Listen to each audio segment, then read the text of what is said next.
Hey, this is Ghost Robo, and we are back for episode 2 of our 4-part Costume Quest playthrough.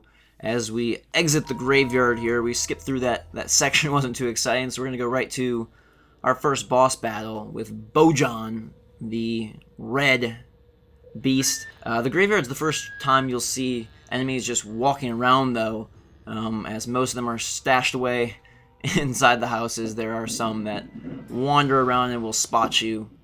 Or you can sneak past them if you so choose. So here is Dorsala reprimanding Bojan. And here come the crazy kids. Oh no, there goes our brother. Come back! Uh-oh, we're going to have to fight this guy. Ren does not look pleased with Bojan. And there's our brother hiding away. Get down. They're going to eat you. Apparently, Ren is going to make Bojan eat his megaphone. I like his tie. He's got a thick neck. But he at least keeps it fresh with the tie. And here we go, entering a battle royale. The boss battles are just as easy as everything else. Just a bit more time consuming. You know, that the bosses will have 1,000 HP or something. The sort. This guy actually only has 250, my mistake. But his megaphone has 200. So that's 450 total. Later on, the bosses towards the end do have upwards of 1,000 HP. And you fight them in just the same way you fight everybody else. Use your basic attack and wait for your specials to power up. So again, the battles, you know, they didn't do much for me. They're kind of a change of pace in between the exploration bits. I definitely enjoyed those far more. And I think that Double Fine's creativity can shine through in the world and exploration, whereas maybe it can't so much in the battle. The design of the battle looks good, but mechanically, you know, sort of similar to Brutal Legend in terms of the mechanics of the RTS and the action adventure part of it weren't so great, but people loved the story and the creation of the heavy metal world and all the thought that went into that. Psychonauts actually maybe they're only one that has great gameplay mixed with great story and a great world, at least in recent memory. Because this again is not about, oh my gosh, there's so many cool power-ups and so many cool items. It's more about everything else. And Bojan is now getting pretty ticked off. He's going to ram right into our Ren robot. And he, I don't know what those little vampire heart faces mean, except that they usually pop up when someone gets healed or helped, like a defensive boost or a attack boost. I'm guessing they just relate to, oh, they've been buffed. So they show a little vampire heart. And again, we're dodging all the attacks with these here. Yeah, there he goes. He heals that guy's again. And he gets the happy vampire heart. So this battle is just about over. Bojan is under 50% health. And I love watching the cars drive around the little town and the phantom ghosts flying all over the place. The backgrounds are great. And as you'll see, they do change in subsequent areas like the mall and wherever else we may venture off to. But now Bojan has fallen. He is done for. We get a battle stamp, some XP, and some candy. And an achievement. What an awesome combination.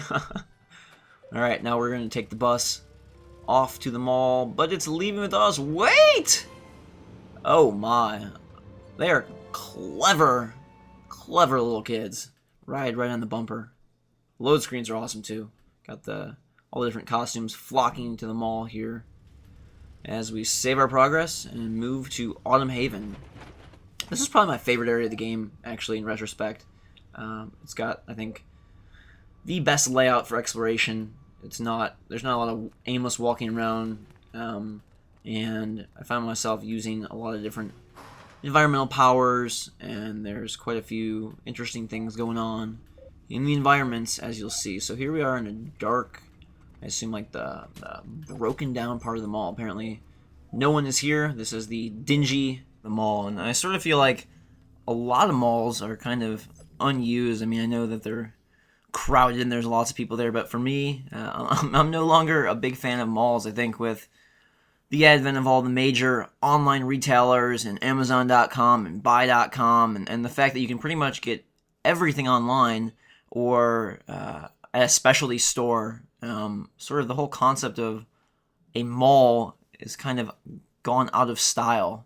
And here we are picking up the spaceman costume, and we're going to do some quick on-the-fly costume switching before we check out Spaceman's powers battling this huge dude over here. But yeah, I don't really like malls very much anymore. There's not really much reason to go. Before I remember going to computer cafes at malls and playing computer games back before people had, major setups at their homes. But these days, with release day delivery from Amazon.com and Amazon Prime shipping and, all the deals that Buy.com has, or Newegg, or, I guess if you're looking for something very niche and specific, some piece of clothing or something, maybe you'd go to a store to try it on. But I don't know, I think the whole allure of malls is kind of fading.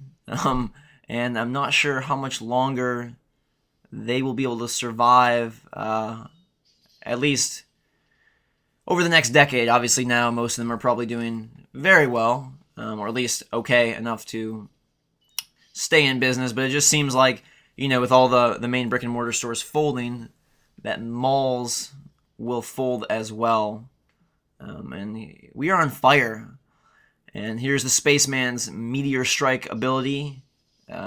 He's probably actually one of my least favorite costumes. I thought I'd really like the astronaut dude, but his design is very plain and boring and isn't as lighthearted as something like the Abe Lincoln-inspired Statue of Liberty.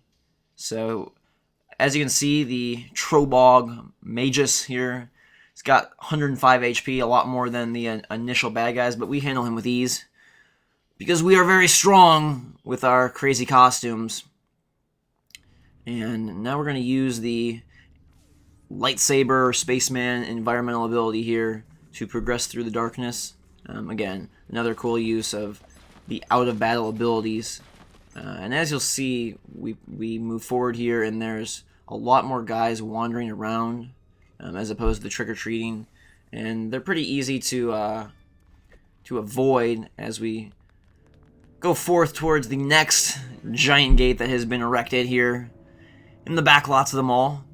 And back to our mall discussion, I was always a little bit creeped out by, the play areas that would typically be in the center of a mall with all the giant plastic fruit or plastic objects and all the germ-filled, gross little kids running all over. It's like the mom just said, "All right, son, you go play on all that spit and bile and vomit and grossness all over, and rub it all over yourself. Roll on the fruits and drool on the fruit and lick some plastic." I mean, I gotta imagine that those things are hardly ever sanitized, and it's just blah. But I don't know, if you're a huge fan of malls and you just are like, "Oh my god, I love the mall!" then let me know in the comments, because I am not a huge fan of malls, and clearly some people are. There's a lot of people that shop exclusively in brick and mortar locations and refuse to advance with the times and use the mail service to order something, but that's okay, I guess. You pick your own poison, and eventually you'll come around to see that ordering online is just a lot better. So here we are in the main mall proper, and as you can see, it is quite the colorful environment as compared to the neighborhood that we just exited, or the dingy areas of the unused parts of the mall. But we're going to... There's an example of someone that you can trade creepy treats with to pick up some of the cards that I assume are only available from the NPCs and not from battles. So we're going to descend into the mall here, and there's a lot going on. You got a handful of minigames, and we're going to boost our way along here. Apparently not satisfied with rolling consistently, we're going to take it one boost at a time. And again, there's just giant monsters roaming around with all the mall goers. Here we are in an arcade, and actually, as you'll see in a second here, Bojan has trapped these poor children inside the arcade, forcing them to play to win candy. It's pretty good strategy, actually. I applaud him for his brilliance. And actually, this is going to be the second of three battles with Bojan. So we're going to skip the fight because it's basically a rinse and repeat of the first one. So here we are, going to engage Mr. Thickneck, and we beat him, and now he's running away. And actually, if we pursued him further, we would fight him again. And again, it would be a very, very similar battle. Alright, so we're picking up more costume pieces here as we go. That was the scarf.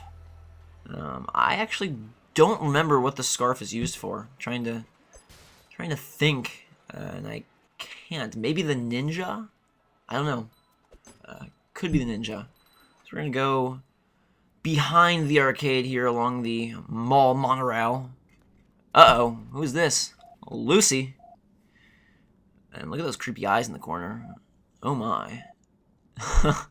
Alright, so this is Lucy, who will be our third and final party member that we're going to pick up here. And again, none of the kids in your group have any unique traits. It's all affected by the costume that they're wearing. So we're going to throw her in the night costume here. And actually, looks like we're going to switch it up. Put her in the Statue of Liberty. So now we got a pretty good group here. And this is the costume contest, little minigame here.